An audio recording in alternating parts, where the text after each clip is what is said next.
कल जब कांग्रेस पक्ष के नेता श्री अधीर रंजन चौधरी जी अपना वक्तव्य दे रहे थे, उसमें उन्होंने कहा कि मैं और मेरे पार्टी के अध्यक्ष बंगाल जाते हैं। मैं गया तब मैं विश्व भारती में गया, शांति निकेतन में गया और गुरुवर टागोर की कुर्सी पर मैं बैठ गया। अब बड़े जिम्मेदार व्यक्ति है। उस वक्त मैं उनको भाषण के अंदर टोकना नहीं चाहता था, मगर जो सत्य नहीं है वो इस सदन के रिकॉर्ड पर रहना भी नहीं चाहिए। तो मेरा विनम्र दायित्व होता है कि मैं स्पष्टता आपके माध्यम से सदन के सामने रखूं और देश के सामने भी रखूं। मान्यवर, मेरे पास विश्व भारती के उपकुलपति का पत्र है, जिसमें मैंने उनसे स्पष्टता मांगी है कि सारे फोटो का, वीडियोग्राफी का एनालिसिस कर बताया जाए कि कहीं मैं बैठा हूं। उन्होंने स्पष्ट किया है कि ऐसी कोई घटना नहीं हुई। जहां पर मेरे बैठने का जिक्र किया है वो एक खिड़की है और खिड़की पर सभी को बैठने की व्यवस्था है। और मान्यवर, उसी स्थान पर जी हाँ रखता हूँ अभी पूरा होने दे, आप बैठिए, रखता हूँ, आप बैठिए दादा। मान्यवर, उसी स्थान पर भारत की पूर्व राष्ट्रपति भी बैठी हैं, प्रणव दा भी बैठे हैं, श्री राजीव गांधी भी बैठे हैं और मैं भी बैठा हूं।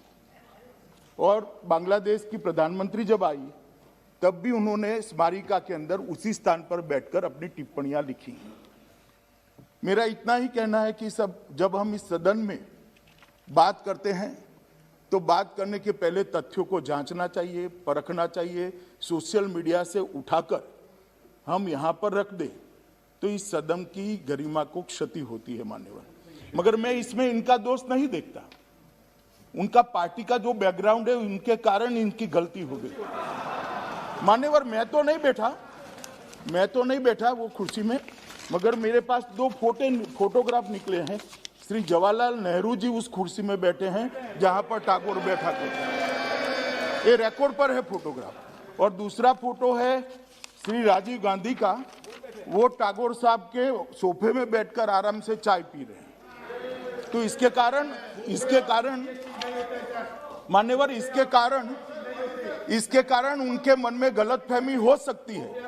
मगर मेरा कृपया आपसे अनुरोध है कि रिकॉर्ड को स्पष्ट कर दिया जाए और इस बात को मैं जो दादा की अपील पर इसको सदन के पटल पर भी रखना चाहता हूं, जिससे हमेशा के लिए ये रिकॉर्ड का हिस्सा बने। दूसरी बात मान्यवर, कि जो इस सदन में नहीं है इसका उल्लेख, अरे सूरज बैठ जाओ भैया, ऐसे नहीं खड़े होते। इसका उल्लेख यहां पर नहीं होता है। जो सदन में नहीं है उपस्थित उसके नाम का उल्लेख करना यहां मर्यादा होती है। फिर भी मेरे पार्टी के अध्यक्ष के नाम का उन्होंने उल्लेख किया। वो भाषण को भी मैंने पूरा सुना है। मैं आज उनको चैलेंज देता हूं, अगर नड्डा साहब ऐसा बोले हैं तो वो रिकॉर्ड पर रखे। कहीं नड्डा साहब ऐसा नहीं बोले हैं जो कल उन्होंने कहा है। ये दोनों बातें सत्य से बहुत दूर है, इसलिए इसको रिकॉर्ड पर से